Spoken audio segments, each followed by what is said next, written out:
মুর্শিদাবাদ বাংলার প্রথম নবাব, যার কবরটা থাকবে তোমাদের পায়ের নিচে। ভুলবশত একটা বাচ্চার গায়ে যদি পা লাগে তাকে আমরা প্রণাম করি, সালাম করি, তাই একজন নবাবের বুকের মধ্যে হেঁটে যাবে কেন? মসজিদের ভেতরে মন্দিরই বা আছে কেন? তো বন্ধুরা, আমরা এবার আসছি কাটরা মসজিদে। আগের ভিডিওতে তোমাদেরকে আমি বলেছিলাম হাজারদুয়ারি সম্বন্ধে জানাবো, তো হাজারদুয়ারি সম্বন্ধে বেশি কিছু আমি বলতে পারিনি, কারণ হাজারদুয়ারিতে অনেক পরিমাণ ভিড় ছিল। তো আমি কাটরা মসজিদে চলে এসেছি। এই সামনে দেখছো, এটা কাটরা মসজিদ। তো আমি কাটরা মসজিদে যাব, তারপর একটা গাইডের সাথে কথা বলে যতটা সম্ভব তোমাদেরকে ভালো কিছু গাইডের মাধ্যমে অজানা তথ্য তোমাদেরকে তুলে ধরবো গাইডের মাধ্যম দিয়ে। তো একটা গাইডের কাছে যাচ্ছি আমি, ঠিক আছে? তারপর সমস্ত কিছু তোমাদেরকে খুলে দেখাচ্ছি। আচ্ছা, তোমরা যে জায়গার উপর দিয়ে হেঁটে এলে, রাস্তা, ফুলের বাগান, একটা সময় সুন্দর সাজানো গার্ডেন ছিল। লকডাউনের পরে বাগানটা অনেকটা নষ্ট হয়ে গেছে।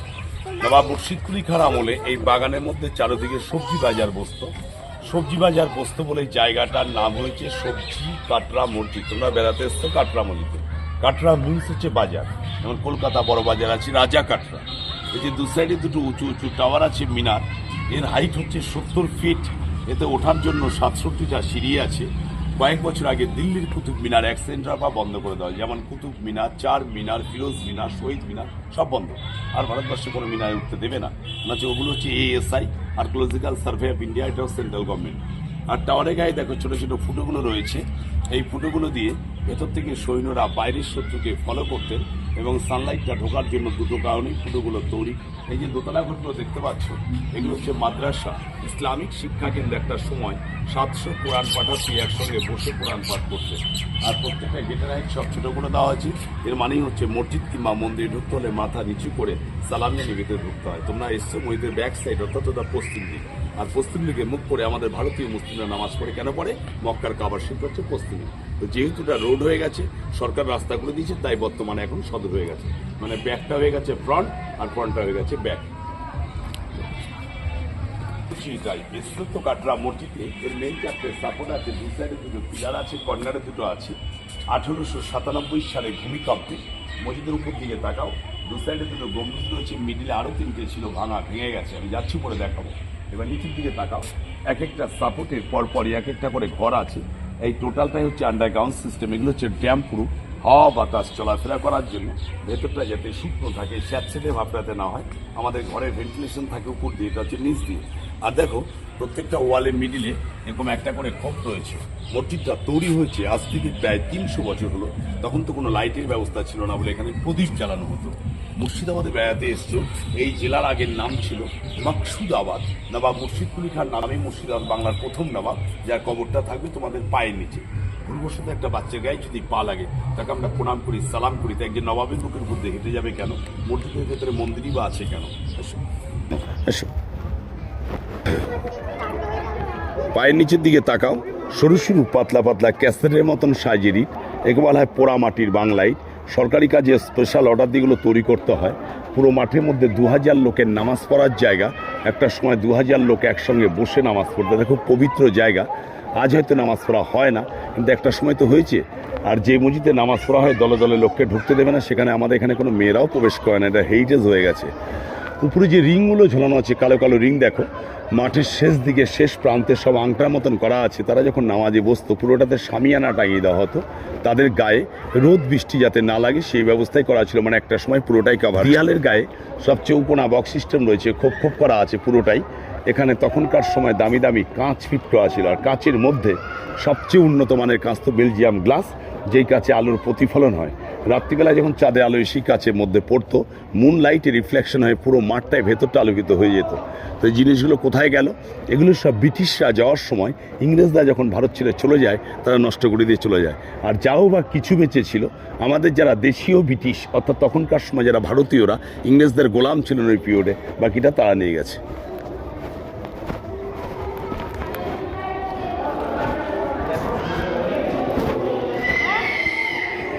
মাথার উপর দিকে তাকাও, পুরোটা আর্চ, খিলান, কোনো সাপোর্ট নেই।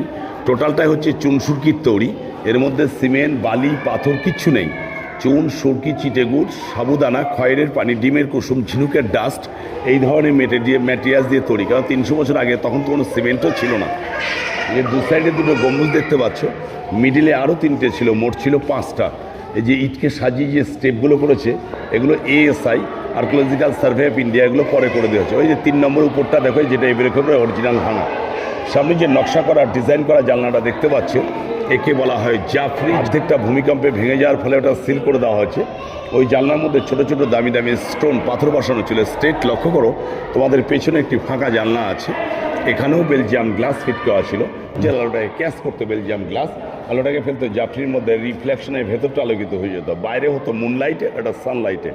রাত্রিবেলা তো অন্ধকার ছিল না, প্রত্যেকটা গ্যাপে গ্যাপে একটা করে খোপ আছে প্রদীপ জ্বালানোর জন্য, প্রদীপ জ্বাল। এখানে কি হতো, এখানে যারা মৌলানা মৌলভী তাদের জায়গা হচ্ছে এটা, আর 2000 লোকের নামাজ পড়ার জায়গা হচ্ছে বাইরে। মন্দিরে কি করে, যে পুজো করে পুরোহিত ভেতরে থাকে, বাকি লোক বাইরে থাকে। তো সব ধর্মের সিস্টেম একই। ঠিক যেভাবে দাঁড়িয়ে আছো, কোনো এক জায়গাতে আছে নবাব মুর্শিদ কুলি খাঁ তোমাদের পায়ের নিচে, একজন নবাব তার বুকের উপর দিয়ে হেঁটে যাবে কেন, এর ভেতরে মন্দিরটাই বা আছে কেন? ভালো করে শোন, নবাব মুর্শিদ কুলি খাঁ টোটাল মুর্শিদাবাদে 18 জন নবাব, তার মধ্যে 17 জনই মুসলিম। একমাত্র নবাব মুর্শিদ কুলি খাঁ জন্মসূত্রে হিন্দু, পরবর্তী মুসলিম। হিন্দু ছিলেন বলে সেই সুবাদে এখানে মন্দিরের নাম ছিলেন সুদর্শন নারায়ণ মিশ্র, ফাদার নেম দর্প নারায়ণ মিশ্র। সাউথ ইন্ডিয়া, দক্ষিণ ভারতে বুরহানপুর বলে একটা জায়গা আছে, সেই বুরহানপুরেই এক ব্রাহ্মণ পরিবারে তার জন্ম হয়, মুর্শিদ করে দেওয়া হয়। সেখান থেকেই তাকে ইসলাম ধর্মে দীক্ষিত করার পরেই তার নাম দেওয়া হয় মোহাম্মদ হাদি। তারপর হচ্ছে করতলব খাঁ। মুর্শিদ কুলি খাঁ হচ্ছে উপাধি। তখন দিল্লির সম্রাট ছিল অরঙ্গজেব, এখানে ছিল বর্গী ডাকাতের উৎপাত, আর মারাঠাদের বর্গী বলা হতো। মারাঠিদের সঙ্গে যুদ্ধ করে অরঙ্গজেব অর্থশূন্য হয়ে পড়ে। 1702 খ্রিস্টাব্দে অরঙ্গজেবের দরবারে 1 কোটি টাকার রাজস্ব নাজরানা পাঠায়। অরঙ্গজেব তার কাজের উপরে খুশি হয়ে তাকে বাংলা, বিহার, উড়িষ্যা 3টে স্টেটের নবাব করেছিলেন 1717 খ্রিস্টাব্দে। এই মসজিদটা তৈরি করেন 1723 থেকে 25-এ মুর্শিদ কুলি খাঁ মারা যান। মারা যাওয়ার পূর্বে বলে গেছে, আমাকে এমন জায়গায় কবরটা দেওয়া হবে, সব ধর্মের লোক, জাতির লোক সবাই আমার বুকের উপর দিয়ে হেঁটে গেলে তার পায়ের ধুলোতে যাতে আমি পাপ থেকে মুক্তি পাই। প্রশ্ন হলো, কি এমন পাপ করলো যার জন্য না বুকের উপর দিয়ে হেঁটে যেতে হবে? সমাজচ্যুত হওয়ার পর বিশেষ করে তখনকার সময় ধর্মের গোড়ামিটা একটু বেশিই ছিল। সমাজ যখন আশ্রয় দেয়নি, তখন হিন্দু সমাজের প্রতি রাগে, ক্ষোভে, দুঃখে, অভিমানে আশেপাশে যে সমস্ত মন্দির ছিল, সেই মন্দিরের কিছু মাল মেটিরিয়ালস দিয়ে এই বিশাল মসজিদ তৈরি করেন 1723 থেকে 24-এ। আমি 1700 সালের ঘটনা বলছি, এখন 2025 সাল। এই মসজিদটার বয়স হচ্ছে 301 বছর। তৈরি করতে সময় লেগেছে মাত্র 2 বছর। 1723 জানুয়ারিতে স্টার্ট, 24 ডিসেম্বরে শেষ। মুর্শিদাবাদে এসছে বেড়াতে। মুর্শিদ কুলি খাঁ ছিলেন বাংলা, বিহার, উড়িষ্যার প্রথম নবাব, আর বাংলা, বিহার, উড়িষ্যার শেষ এবং স্বাধীন নবাব ছিলেন সিরাজদৌল্লা। এরা কে কত সালে মুর্শিদাবাদে এসছে, কার পরে কে রাজা হয়েছে শোনো। নবাব মুর্শিদ কুলি খাঁ নবাবি করে গেছে 1706 থেকে 25 অবধি। দ্বিতীয় নবাব ছিলেন ইনারি জামাতা সুজাউদ্দৌল্লা, রাজত্ব করেছিলেন 1725 থেকে 39। তৃতীয় নবাব ছিলেন তার পুত্র সরফরাজ খাঁ, রাজত্ব করেছিলেন 1739 থেকে 41।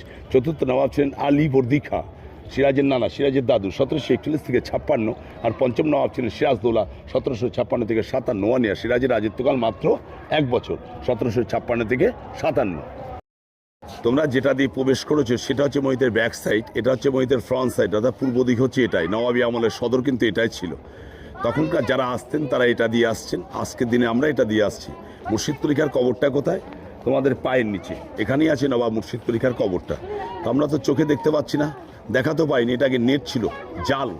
এই যখন নেটের উপর দিয়ে হেঁটে যাবে, পায়ের কিঞ্চিত মাত্র ধুলোটা হলো তার গায়ের মধ্যে পড়বে, কিন্তু তোমার পায়ের ধুলোটা একজন নবাবের গায়ে পড়বে, এটা শোভনীয় নয়।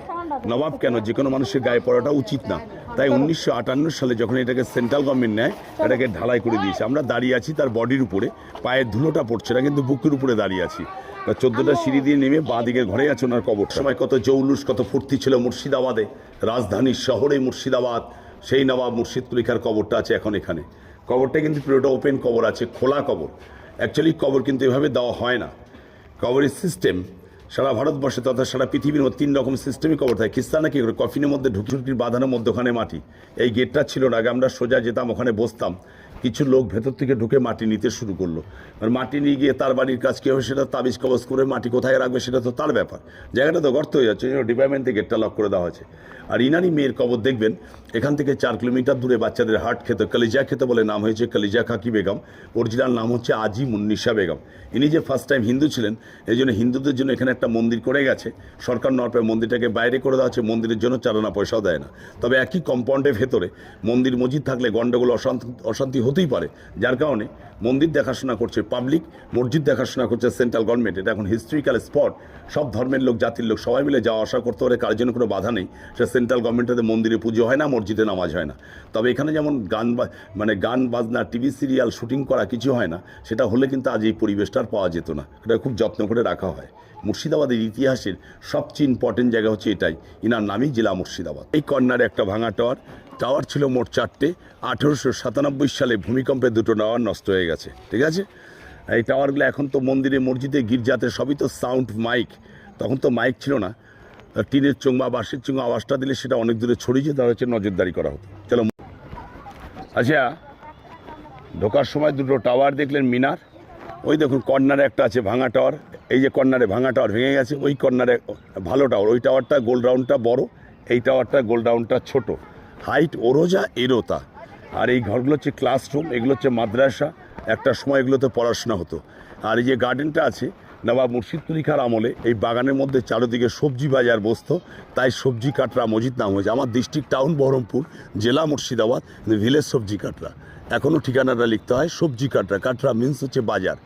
ওই যে শিবের মন্দির, মুর্শিদ কুলি খাঁ যে হিন্দু ছিলেন, হিন্দুদের জন্য মন্দিরটা তৈরি করে গেছে।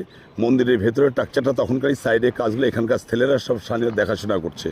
এই যা নিউ কনস্ট্রাকশন, যা কিছু নতুন কাজ দেখছেন, এগুলো পাবলিক এগুলো দেখাশোনা করছে, সরকার থেকে এর জন্য কোনো পয়সা দেয় না। এই যে বাউন্ডারি ওয়ালটা এখানে এসে দাঁড়িয়ে গেছে, মন্দিরের জন্য রাস্তা ছেড়ে দেওয়া আছে। আবার ডান দিকে বাউন্ডারি রোডস অব্দি গেছে, এটাকে ব্যারিকেড করে বাইরে করে দেওয়া আছে, যাতে এই নিয়ে আর কোনো রকম অসুবিধার সৃষ্টি